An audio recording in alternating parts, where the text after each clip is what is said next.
Commonwealth Women's Forum press conference. I'm Shara Aitoka. I'm an advisor with Women Deliver 2023 conference. I will be your moderator today.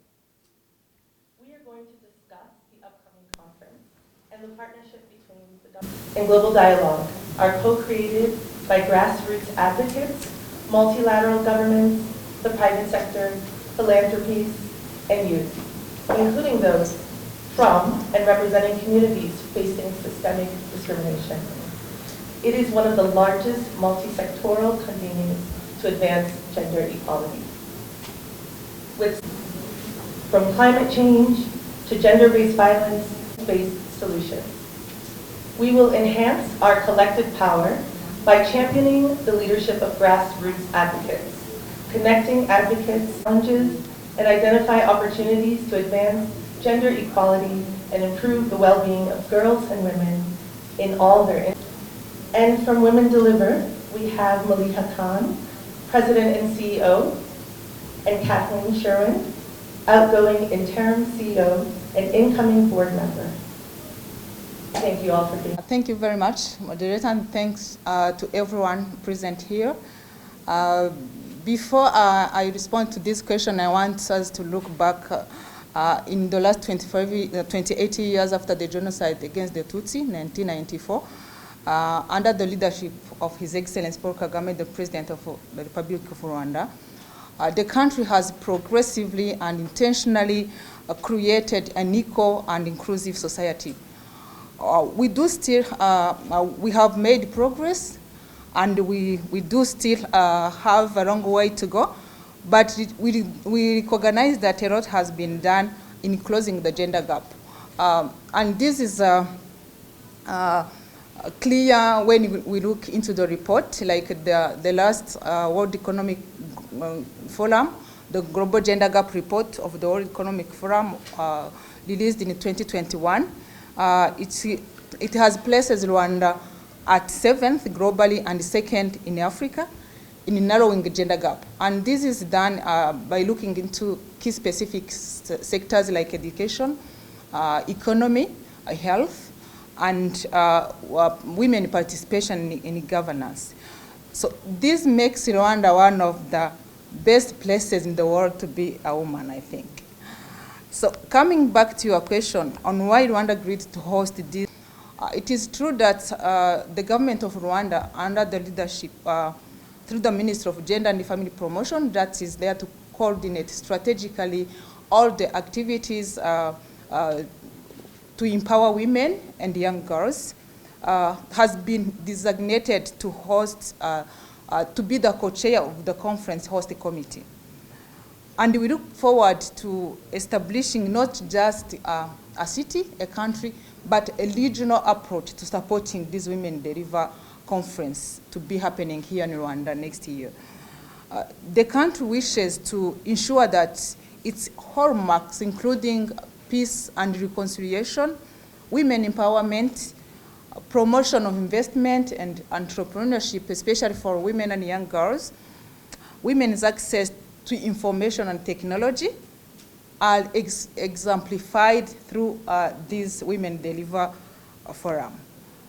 So we do recognize that Women Deliver is a platform that will bring together the diverse community from all over the world to discuss different issues that still affect women and young girls, and come up with tangible recommendation, resolution for an inclusive and equal global community. So Rwanda will benefit from knowledge sharing, building further collaboration to promote gender equality and women empowerment. So we really couldn't say no to such an honor and privilege to host this important event happening for the first time on African continent. Thank you. Thank you, Minister Action Coalition, and this will be centered in our next conference. As the minister already spoke, World Economic Forum ranks Rwanda 7th globally and 2nd in Africa. And it was really important post-COVID to see near universal health care here in Rwanda. UHC is the bedrock of gender equality. And then lastly, there are so many laws, policies, and frameworks here that are being implemented, whether that's Vision 2050 or the National Strategy for Transformation. So it's a real privilege to have our conference here for the first time in Africa, and specifically here in Kigali. Thank you, Kathleen.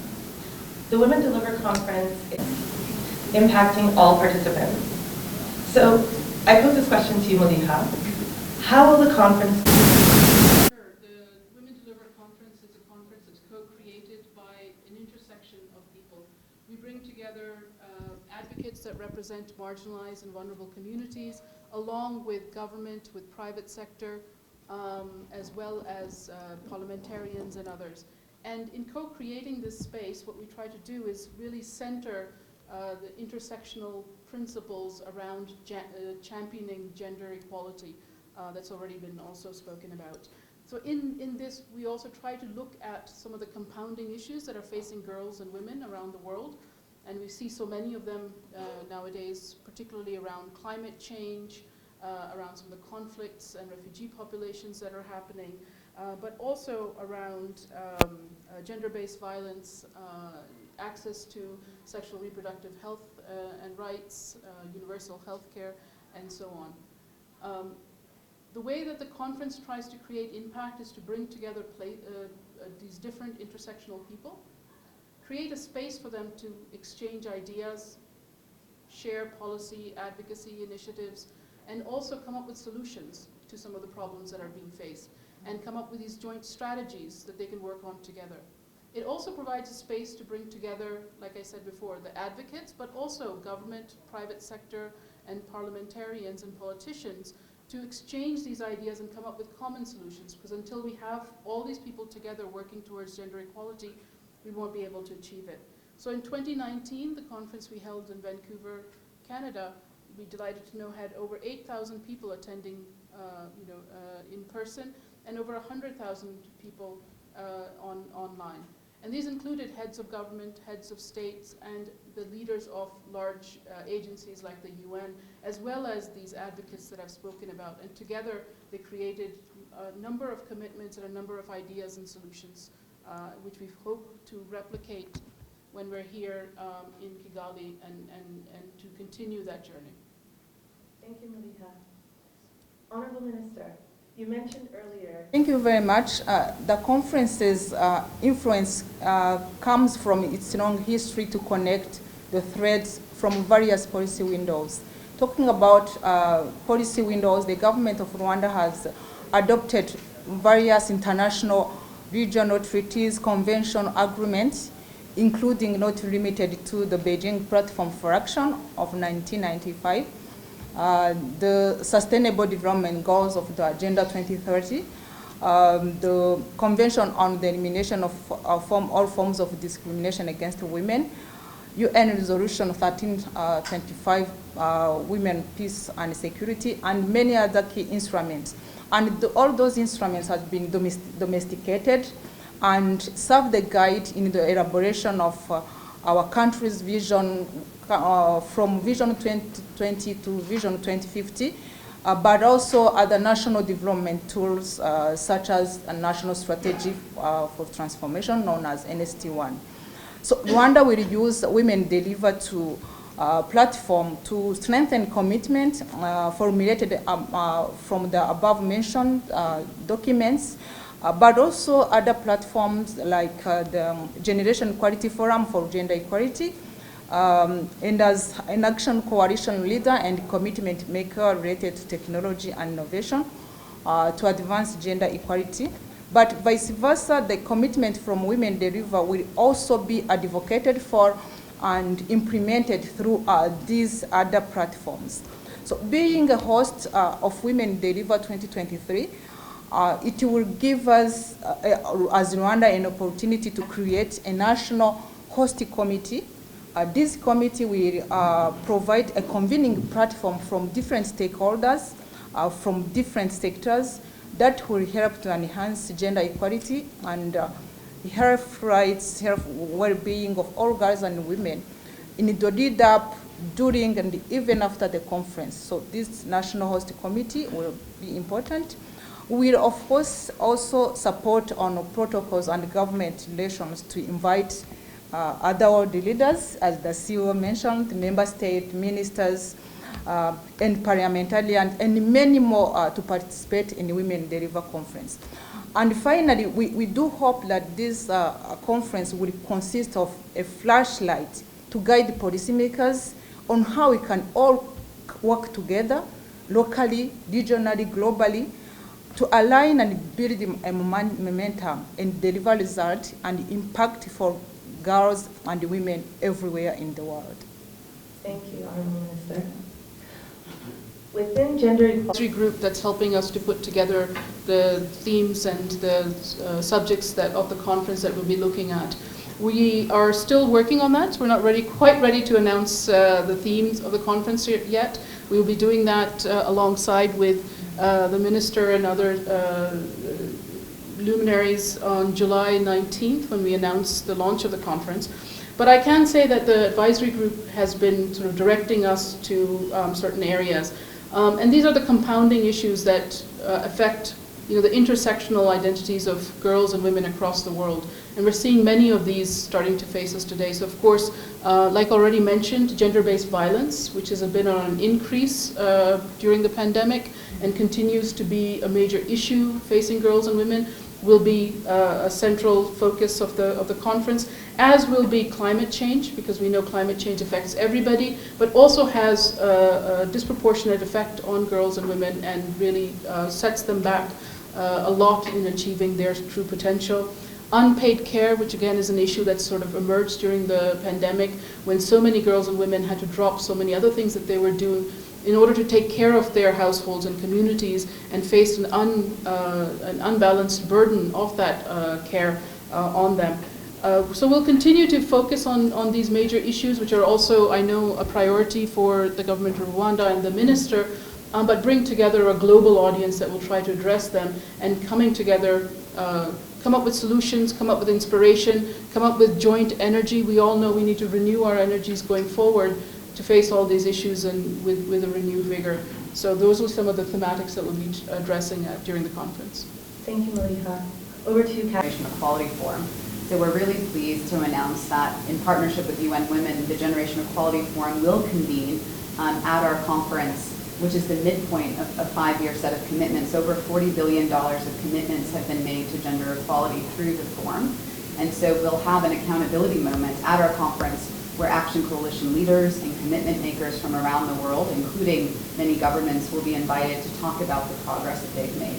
But we'll also be following up on commitments from the Nairobi Summit, the GPE, the GPE replenishment, those that have happened at UNGA, the UN General Assembly, and the Commission of Status of Women. So a big piece of the conference will be on accountability. How do we ensure that commitment makers and governments follow through on their commitments to girls and women?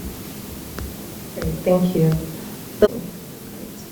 Well, so since 2019, and some of us here had an opportunity to work on 2019, there are 5 big differences or unique changes that we're making to the conference in partnership with the government.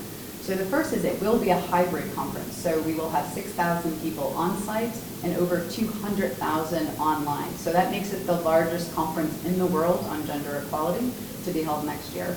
The second is around that tie into the Generation Equality Forum. We'll be able to host the Generation Equality Forum and its member states here at our conference. The third is we now have what we call regional convening partners. So not just in Kigali, but there'll be 6 other countries hosting their own convenings for 6 months leading up to the conference. And then they will be sending delegations to Kigali for the conference here. So it's really going to be a global conference in addition to the focus here. Another new component is the global dialogue. That's going to be a virtual platform that's going to be open for 6 months in advance of the conference. And that's open to everyone, our partners, advocates, young people. And that will be a platform to be able to promote new evidence and research, networking events, and activities from our regional convening partners. And then lastly, we've committed over $3 million to increase the accessibility inclusion of the conference. That's in terms of interpretation and translation, mental health services, trauma-informed specialists for those girls and women who are telling their story, and ensuring that our online platforms are accessible. So this commitment is to ensure that everyone feels like Women Deliver Conference is their home. Okay, thank you so much. My last question is for Minister Baisengi. I'll articulate around the national gender policy that was recently revised in 2021, following the previous version you had of 2010. With this new, the revised national gender policy, the vision of Rwanda is for Rwanda to become a nation that enjoys equality and equity toward national and sustainable transformation. So we want as a country to ensure that gender gaps across sectors are addressed through acceleration of effectiveness of gender mainstreaming, gender responsive interventions, and gender accountability to position Rwanda as a global model in promoting gender equality. So the areas where we still see gaps are not very much different from what the CEO mentioned earlier, as when we look at the issues women and girls are facing across the globe, we see similarities. There are not really so much difference. Reason why a forum like Women Deliver will be an important moment to discuss those common challenges for the women.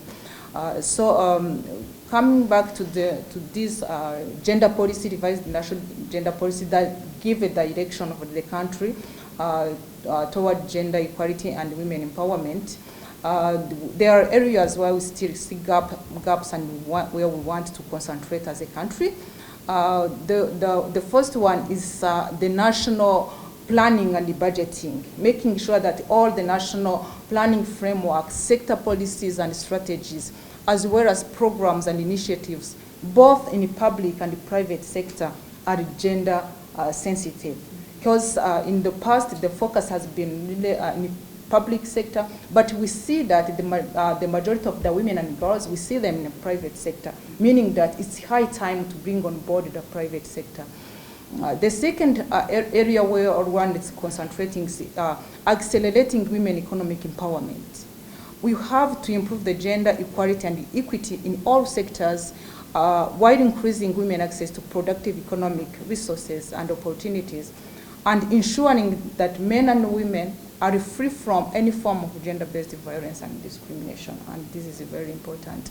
And this will go hand in hand with the implementation of key strategic interventions aiming at bridging the gender digital divide. With COVID, we've seen that we need really to bridge this gender digital divide. The reason why even Rwanda joined the Generation Equality Action Coalition of Gender in Technology and Innovation. So this will be done not just giving access and usage to digital devices to women, but going beyond in trying to address the stereotypes limiting access and career choices for women and girls in this domain. Again, for Rwanda, we see that we have really made progress, but we still face challenges when it comes to implementing the good laws and policies we have. So that's the reason why we have to leverage on positive cultural norms that support best practices for gender promotion, but also implement mechanisms that address persistent cultural norms and stereotypes that still hinders effective implementation of gender equality and equity. The role of men and boys is key, is a paramount, because we've seen that we have to invest more in gender transformative approaches that change these mindset and stereotypes. And last but not the least is that increase the women meaningful participation in decision making. Of course, as Rwanda, we are leading in the parliament with 61%, in the cabinet with 55%. But it's not the same in the private sector or at the local government. So we have to make sure that women are there where decisions are being taken, to make sure that the decision taken considers the concerns and the needs of women and young girls. Definitely, we will also continue to review, to adapt our laws and policies and legal framework to make sure that they accommodate the dynamics of development. Thank you. Thank you. For some questions from the press, keeping in mind that your questions should be about the WD 2023 conference and the partnership with the government of Rwanda.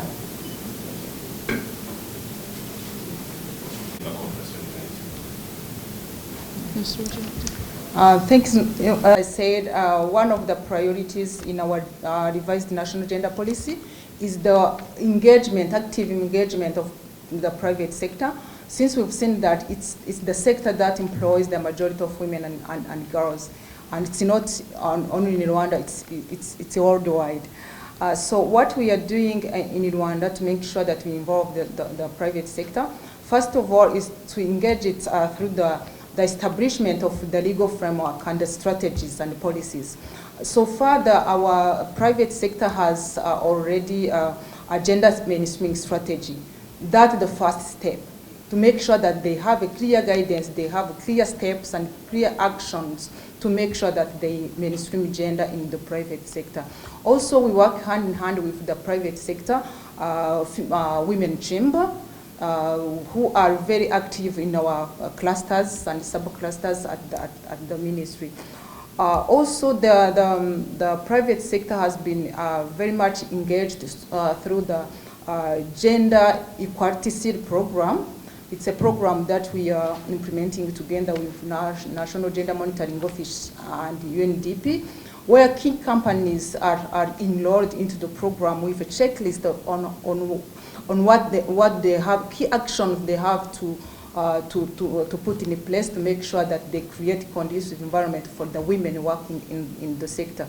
So far, when we were celebrating the Women's Month in March this year, companies were awarded for having really shown concrete, put in place concrete action to ensure that there is a participation of women in the private sector. Some of them has put in place programs, early childhood ECD programs at the companies. They have introduced ECD centers, breastfeeding rooms. Others have created many other initiatives to make sure that women feel comfortable.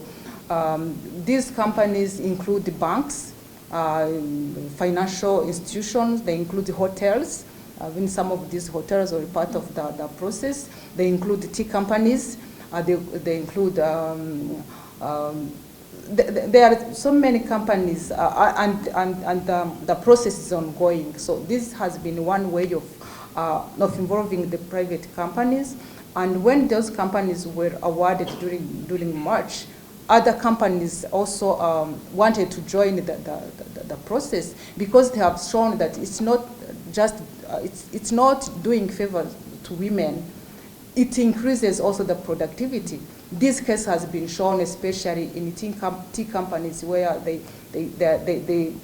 study, an assessment that was done together with UNICEF, shows that by introduction of ECD services at working place, women feels safe, feels comfortable because their children are in good hands, and then the productivity has really increased. So it's a business case. It increases the productivity. It's not just for the favor of women or just respecting or protecting the rights of the children.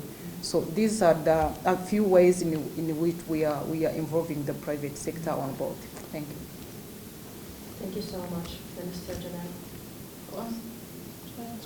The other question, what can we learn from Kigali? Other African countries, but actually, the rest of the world, really, including the world, Western countries and European countries, can learn from some of the steps that's been taken here in Rwanda. And as the minister mentioned, just in the last 3 decades, you've seen a tremendous amount of progress made. And I think that's for a number of reasons. You have, high-level political support for the process. You have a tremendous amount of political engagement of women at all levels, including, of course, in parliament, but at other levels also. You have the inclusion of the private sector and pushing for women's empowerment, economic empowerment, and participation in the so in the private sector at all levels. So not just at lower level in terms of employing women, but also at higher levels. You see a remarkable number of women leading initiatives here in Rwanda too. And the commitment of the government to a number of policy windows, for instance, the Generation Equality Forum and the commitments that are made there. But one of the other things that I think is really important and remarkable about Rwanda is that there's been a policy of engaging men and boys and addressing masculinity and the transformation of society in that. And I think that's also one of the reasons why, with all of these things combined, you're seeing tremendous progress, and that can be learned. That can be a lesson for many other countries for it.